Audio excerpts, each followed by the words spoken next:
সাহিত্য লেখায় আপনাদের সকলকে জানাই অনেক অনেক শুভেচ্ছা ও অভিনন্দন। আজকে একটা অন্য রকম ভিন্ন স্বাদের নতুন ভিডিও। 14ই ফেব্রুয়ারি ভ্যালেন্টাইন ডে। সেই দিনটা কার কার জীবনে হতে চলেছে লাকি দিন, সেটাই জানবো আজকে। 14ই ফেব্রুয়ারি ভ্যালেন্টাইন ডে, সেই দিনটি কার বা কাদের জীবনে সবথেকে লাকি ডে হিসাবে চিহ্নিত হবে সেটাই আজকে আমরা জানব। 14ই ফেব্রুয়ারি মানে প্রেমের দিন, কিন্তু তুমি কি জানো এই দিনটা শুধু ভালোবাসার জন্য নয়, এটা অনেকের জীবনে লাকি দিন হিসাবে কিন্তু চিহ্নিত হয়। আজ আমি বলবো কাদের জন্য বা কার কার জীবনে 14ই ফেব্রুয়ারি সত্যিই ভাগ্য নিয়ে আসতে চলেছে। প্রথমত, যারা অনেক দিন ধরে কাছের বা নিজের মানুষদের সাথে কথা বলতে পারছে না, এই দিনটা তাদের জন্য সব থেকে একটা খুব উপযুক্ত দিন হবে।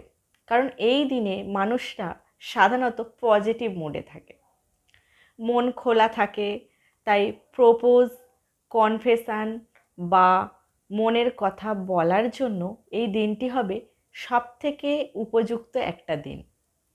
দ্বিতীয়ত, যারা সম্পর্ক ঠিক করতে চাইছো, ঝগড়া, ভুল বোঝাবুঝি, কথা বন্ধ, এই দিনটা নতুন করে শুরু হবে তাদের জীবন। একটা ছোট্ট মেসেজ, একটা সরি বা একটা শুভেচ্ছায় সম্পর্ককে আবার জোড়া লাগাতে পারে। তৃতীয়ত, যারা সিঙ্গেল, তাদের জন্য দিনটা কিন্তু কম লাকি নয়। কারণ নতুন বন্ধুত্ব, নতুন কানেকশান আর কারোর সাথে প্রথম ভালো লাগা, এই দিনেই হয় অনেকের সব থেকে জীবনের একটা শুভ সময়ের সূচনা হয় কিন্তু এই দিনটা থেকেই। চতুর্থ, যারা নিজের ভালোবাসার মানুষকে বা পরিবার, ভাই বোন, বাবা মা, দিদি, তাদের সাথে সময় কাটালে মানসিক শান্তি বাড়ে। আর মানসিক শান্তিই হচ্ছে সবথেকে জীবনের কিন্তু সবথেকে বেস্ট শান্তি। আর একটা গুরুত্বপূর্ণ কথা, দিন লাকি হয় কিন্তু কাজের জন্য।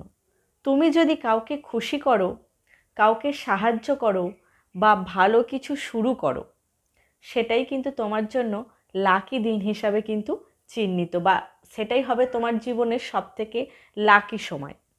মনে রেখো, ভাগ্য কিন্তু সবসময় তার সাথেই থাকে যে ভালো মন নিয়ে ভালো কাজের দিকে সবসময় এগিয়ে চলে। শেষে বলবো, 14ই ফেব্রুয়ারি শুধু প্রেমিক বা প্রেমিকাদের ভালোবাসার দিন নয়, নতুন করে বিশ্বাসের নতুন শুরু বা সূচনা। তুমি কিভাবে দিনটা কাটাবে সেটাই হবে যে দিনটা কিভাবে তোমার জীবনে লাকি দিন হিসাবে চিহ্নিত হবে। দেখা হবে পরের ভিডিওতে। ভালো থেকো, সুস্থ থেকো। আমি রাখি, সঙ্গে থাকছি। আবার দেখা হবে সাহিত্য লেখায়।